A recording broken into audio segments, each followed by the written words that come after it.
Righto guys, you asked for it and I am delivering. The way too early 2024 NRL ladder prediction is here. Now before we jump into it, I just want to say that this is not my official ladder prediction. It is going to be basically a pre-prediction of the ladder.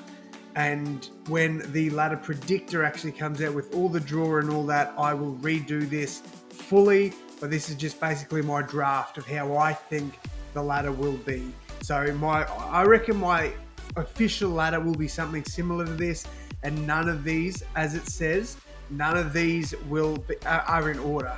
So none of these are in order. Let me just get it up so I can see what I've written. So as I said on this little tier list thing, all tiers are in alphabetical order. They are not ranked exactly where I think they'll finish. So when we see who I've ranked from 13th to 17th, that will be in alphabetical order. It will not be where I honestly believe they'll finish. So you might see, I don't know, maybe, let's just throw it out there. It's not one of the teams in the bottom five, but let's just say the Sharks are the last team, right? That doesn't mean I think they're going to win the wooden spoon. That just means I think they'll be from 13th to 17th. Makes sense? All good. Let's jump in. So, yeah, crazy amount of you guys voted for this in my next video idea. So thank you for that. A lot of people voted for a Rabbitohs review of 2023, and I will try and make that happen soon as well. But this was the most votes went to this. So yeah, you're getting my way too early 2024 NRL ladder predictions. All right, let's start with the bottom five. Here they are: the West Tigers, the St. George Illawarra Dragons, the Gold Coast Titans, the Canterbury Bulldogs, and the Canberra Raiders. So four of those teams, I think a lot of people would have thereabout. One of them might be a little bit of a surprise, and that's probably the Canberra Raiders. But let's break it down. The first team I've got finishing in the bottom five are the West Tigers. Let's look at their key signings for 2024. The Fainu brothers, a couple of good signings there for them. Jaden Sullivan, I think, will be a really good pickup for the Tigers. And then Aiden Caesar is also joining. Their losses: Luke Brooks, Tommy Talau, and Dane Laurie. So look, I do think the talent going out far exceeds the talent coming in. I think the Tigers have a good team. They've got a good team, and they just don't have good upper management, and I think that is their biggest downfall. I do not see the Tigers succeeding until they start stripping the top. Once they start sacking some of those big names up top, or they start to step down, I think then we will finally see the Tigers turning their seasons around, but I can't see this happening again. So I do think the Tigers will be around that bottom five spot. Look, I do think they will be quite competitive. I think they will. I do believe they will avoid the spoon this year, but yeah, I can't see them doing much better than a bottom five finish, to be honest. Next up, the St. George Illawarra Dragons. Look, we're going to go through their gains and their losses as I did with the Tigers. We're going to do that with everyone. So their key gains: Hame Sele from the Rabbitohs. I think that is a massive signing. I think it's an extremely underrated signing. Hame coming off the bench for us was phenomenal. Him and Totola were a bit like Spencer Leniu and Moses Leota. You know, that 1-2 punch was definitely needed, and I think that we're going to miss him immensely. However, I think it's a really good pickup for the Dragons, and I think that will definitely help their pack. Kyle Flanagan signing with them as well. Shout out to Shane Flanagan as well. You know, I think the morale is sort of going up for the Dragons. So, yeah, I wanted to give a quick shout out there. But Kyle Flanagan, I don't hate it, but I don't love it either. I don't really know why they signed him, to be honest. I don't really know. Their key losses: Jaden Sullivan is the only player out at the moment. Dragons fans, click off the video now, because I genuinely believe you guys are winning the spoon in 2024. There's a lot of drama going on with Ben Hunt, and I think he will leave the club at some point. I really do. I think it's going to get worse before it gets better, unfortunately, for the Dragons. And I think losing Jaden Sullivan was not the right move.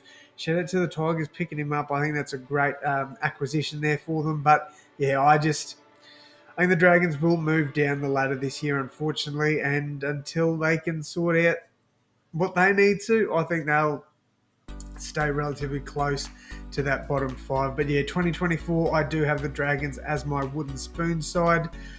Next up, Clarkey plays. I'm sorry. Or the Gold Coast Titans.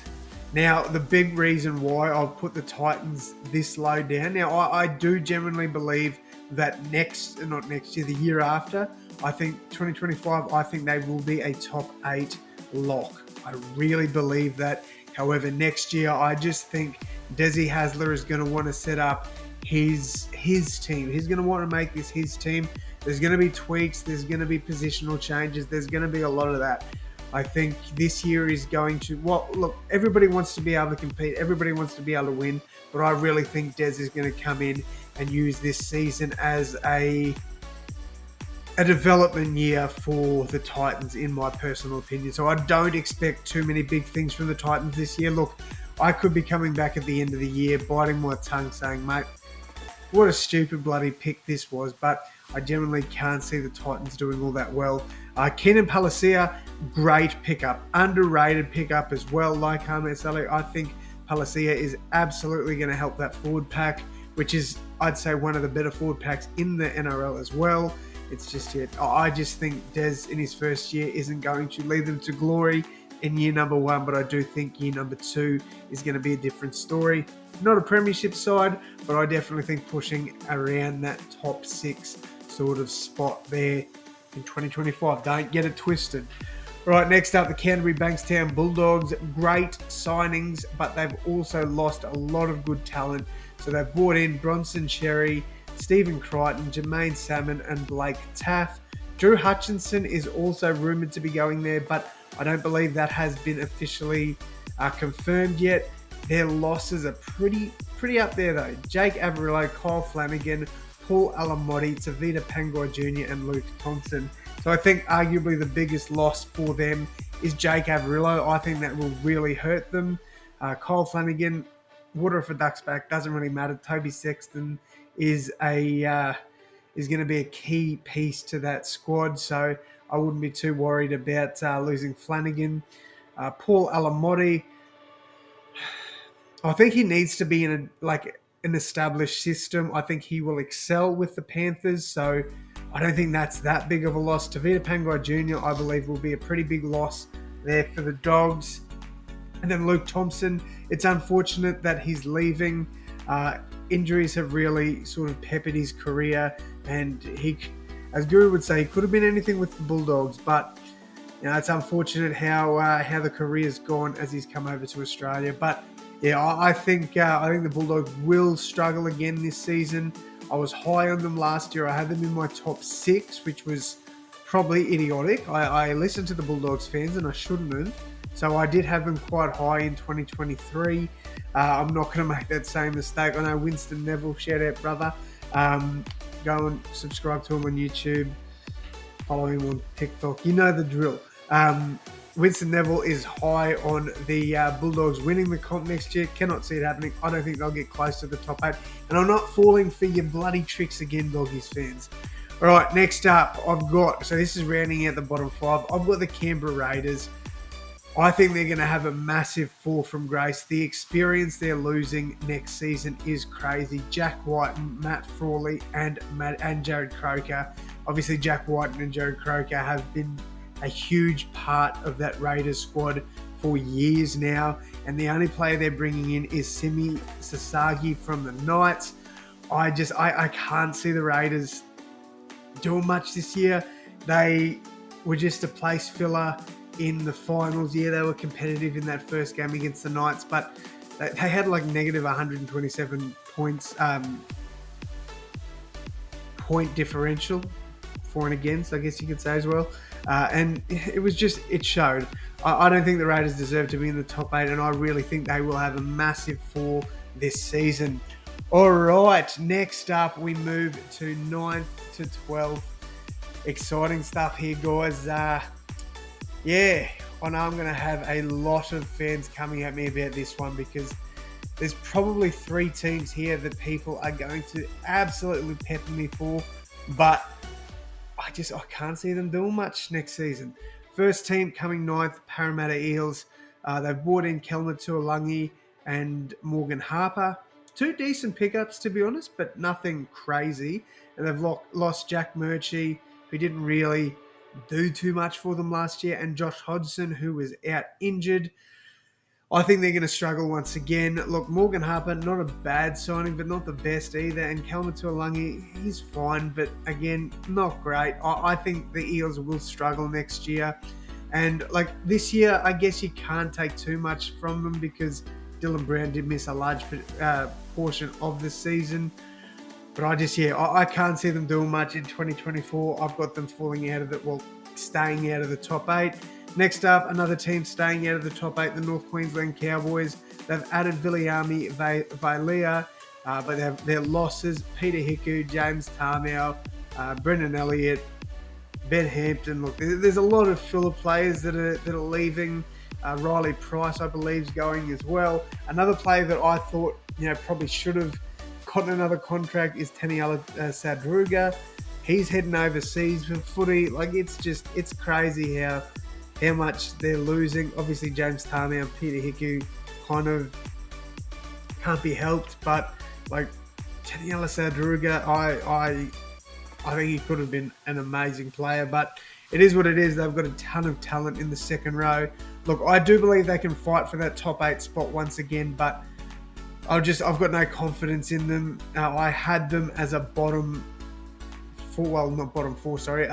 lower 8 side. So I think I tipped them to finish about 7th or 6th last year, and they completely missed the finals. I think that trend will continue, and they'll miss finals once again. Right, next up, I've got the Cronulla Sharks. Their player movement, there's no key gains for Cronulla, and their only loss at the moment is Wade Graham. So, yeah, look, the Sharks are a team that on their day could beat anyone, but they just don't. They don't beat top 8 sides. They're a bottom beater team. They beat the weaker teams, and it's shown over the years. I think it will catch up with them one day, and I think a lot of teams are improving, whereas they're sort of just staying in the same spot. And I can't see them doing much in 2024 either, so I do have them missing the top 8.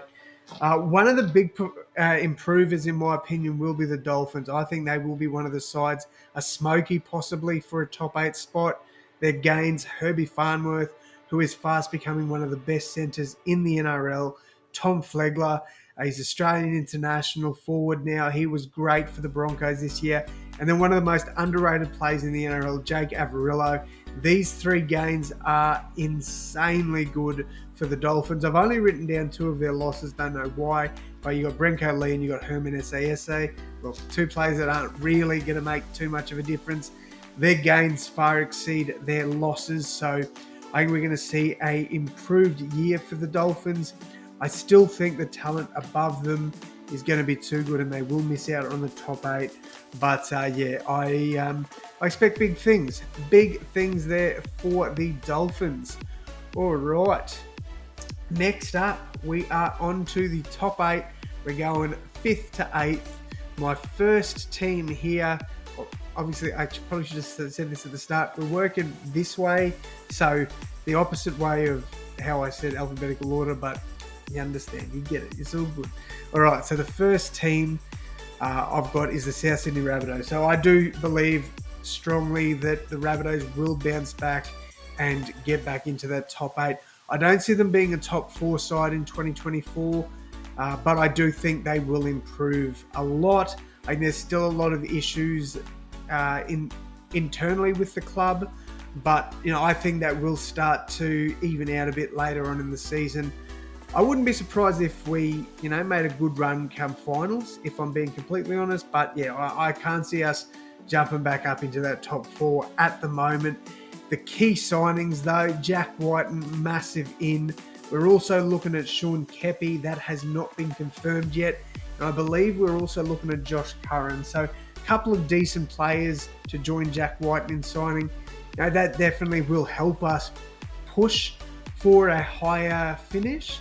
But I think the losses haven't been too bad. Jed Cartwright, I love Jed. I think he's a great player, but didn't really get the opportunities at the Rabbitohs. Injuries did hamper his career with us a little bit. Blake Taff, legend of a bloke, legend of a player. Wish him all the best of the Dogs. Not too much of a loss. Yeah, he's their backup kicker and their backup fullback, but I'm not too stressed about that one. Hame Sally, in my opinion, biggest loss for us. I think that is really going to hurt us at the start of the season. All right, next up in the 5 to 8 column, we've got the New Zealand Warriors. You guys might be looking at me going, mate, you're an idiot. Warriors finished in the top 4. They're not going to regress. I think they might a little bit. We see it a lot with teams that shouldn't really say overachieved, but I do believe they slightly overachieved in 2023. Yeah, they're bringing in Roger Tuivasa-Sheck, good point, but he hasn't been in NRL for a few years now. I don't know how well he's going to go. He might come in, he might kill it. Warriors might shut me up and finish first. Who knows? But at this point in time, I've got them in that 5 to 8 tier. Chanel Harris-Tavita signs with them after a year off. Again, we don't know what he's going to be like coming back. Yeah, and then obviously their gains far outweigh their losses. Viliami Vailea and Bailey Sirenen. Thought Bailey was all right late in the season, but look, Roger Tuivasa-Sheck and CHT definitely better than Viliami Vailea and Bailey Sirenen. But I think they're going to be one of those teams that sort of fall a little bit, kind of like we saw from Cronulla, Para, and the Cowboys. Right, next up, I do believe Melbourne will fall a bit from a top 4 side just outside of the top 4. They've had no gains at the moment in terms of signing players. I do believe they will sign a forward or two before the season starts, but their losses kind of surprised me a little bit. Tariq Sims and Tom Eisenhuth. I actually rate Eisenhuth quite highly, and Tariq went overseas. So, yeah, look, I think there will be a slight bit of regression from them, but in saying that, they didn't have Ryan Pappenhausen for anywhere near enough this year, and they still managed to knock in that top 4 spot, or lock in, I should say. I do think we will see a lot more of Fa'alongo next year as well, whether that's him integrated onto the bench in the centres or starting at fullback, I don't know, but I think Nick Meaney will play a lot of footy in the centres next season. I think Storm will regress a little bit, but they'll still be thereabouts, around that top 5 to 6 range. Next up is the Manly Seagulls. I know, again, crazy prediction here, but look, we've got to have a year where Turbo is fit. We just have to. We cannot be robbed of another Turbo injury. Or not, you know what I mean. We can't have another Turbo injury. I think Luke Brooks is going to just revitalise this Manly Seagulls squad. They've been relying heavily on Daly Cherry Evans, and now he's got some help. I do think Brooks will do well for the Seagulls. Tommy Talau and Jackson Barlow have also signed. Their only losses, Kelma Tuolangi, who I don't think really provided too much for them last season, and then the Finey brothers, untested at first grade level, so not too big losses. I think Manly will be up there around that top 8 spot. All right, into the top 4, and we are closing out the video almost. Where am I up to? 19 minutes. Jesus, a long bloody video. All right, so my top 4, the Gaines. The Sydney Roosters are my first team in the top 4. Yes, I know, I'm a Rabbitohs fan. It bloody kills me to say that. But when you look at their key gains, it's insane how good they're going to be next year. They've brought in Spencer Leniu, Dominic Young, and when you look at who they've gotten rid of, Fletcher Baker, not really a first grade. He's a first grade player, but he's not the first player you think of when you say a Roosters forward. So Spencer Leniu is a massive, massive improvement over Fletcher Baker. And then Dominic Young coming in from the Knights, he's going to be phenomenal for the Roosters. him and Suoli'i on the same team is just a cheat code. I think Roosters definitely are a top 4 team next year. Don't know where they finish in the top 4, but I do think they bounce back there. Other losses, Jackson Paulo and Paul Momirovski. Look, two filler players don't really do too much outside of, fill in if desperate. So no big loss for them. I think their gains far exceed their losses. So Roosters bounce back and finish in the top 4. For the Panthers, the Penrith Panthers are my next team in the top 4. This is obvious. They're going to be a top 4 side, even with their losses. They've just got that next man up mentality. They replace, and I think they've done quite a good job at adding depth as well. They brought in Dane Laurie, Brad Schneider, and Paul Alamotti. They've lost Stephen Crichton, Spencer Leniu, Jermaine Salmon, and Jack Cogger. Yeah, they're pretty big losses, but when you look at it, I think Brad Schneider is going to be a huge inclusion for them. Like Jack Cogger, Brad Schneider's a trustworthy player you can throw in with either Cleary or Luai, and I think he'll do a job. Dane Laurie is another massively underrated signing, so credit to them for snagging him. And then Paul Alamotti, I believe Guru said that Ivan Cleary is looking at playing him in a Spencer Leniu style role off the bench, which definitely could help his career. And playing for a system like the Panthers, insane. So I think the Panthers are going to be around that top 2 spot once again. I very much doubt they will fall too far. All right, next up we've got the Newcastle Knights. Yes, the Knights in the top 4. Now, you guys might be going, mate, they struggled at the start of the year, this and that and all of that. Look, Kalen Ponga was injured for a good portion of it. He also played 5'8" to start the season. I genuinely believe with a full season at fullback, as long as he gets through it with no injury concerns, I generally believe this Knights team is a lock for top 4. I really do. I think they can contend for the premiership. I know it could be a bold statement, but I really believe that. You look at the gains, Will Price and Kai Pearce-Paul, massive signings for them. I think they're really underrated signings as well. I think at least one of them will be in the 17 by round 1. You've also got Jack Cogger, who I think will definitely push Tyson Gamble for that 5'8" spot. And then Jed Cartwright coming from the Rabbitohs could definitely slot into Lachlan Fitzgibbon's spot there, as he is one of the losses. They've lost Dom Young, Lockie Fitzgibbon, Simi Sasagi, and Lockie Miller. But, I think Dom Young is a massive out. So is Lachlan Fitzgibbon, to be fair. But I do think that it's pretty even, their outs to their ins. And a full season for Kalen Ponga at fullback. They're a shoo-in for a top 4 spot. I know you guys might disagree, but I am generally of the belief that the Knights will be a top 4 side next year. All right, finally, the last team, we got the Brisbane Broncos. Now, their losses far exceed their gains. Far exceed. You got their losses are Keenan Palacia, who's heading to the Titans. We spoke about him a little bit before. He is a massive out, in my opinion, for the Broncos. Tommy Flegler and Herbie Farnworth going to the Dolphins. Massive outs as well. They bring in Fletcher Baker, who will definitely get, at the very minimum, a bench spot for the Broncos. But, look, I think they'll still be a top 4 side. Now, they've still got plenty of depth in their squad to finish in the top 4. They're too good of a team not to be a top 4 side. But I wouldn't be surprised if I was going to throw these top 4 out, I'd probably say Panthers finish 1. I generally believe the Knights can finish 2. I'd say Broncos 3 and Roosters 4. If I had to pick that way, that's how I'd do it. But, I do think the Broncos might slide a little bit in the regular season, but they'll be there come prelim finals. I honestly believe that. So, Broncos for me are the final top 4 side. So, guys, I know I'm going to have people barking at me in the comments saying that, it's the wrong calls I've made. That's fair enough, man. You guys are entitled to your opinions.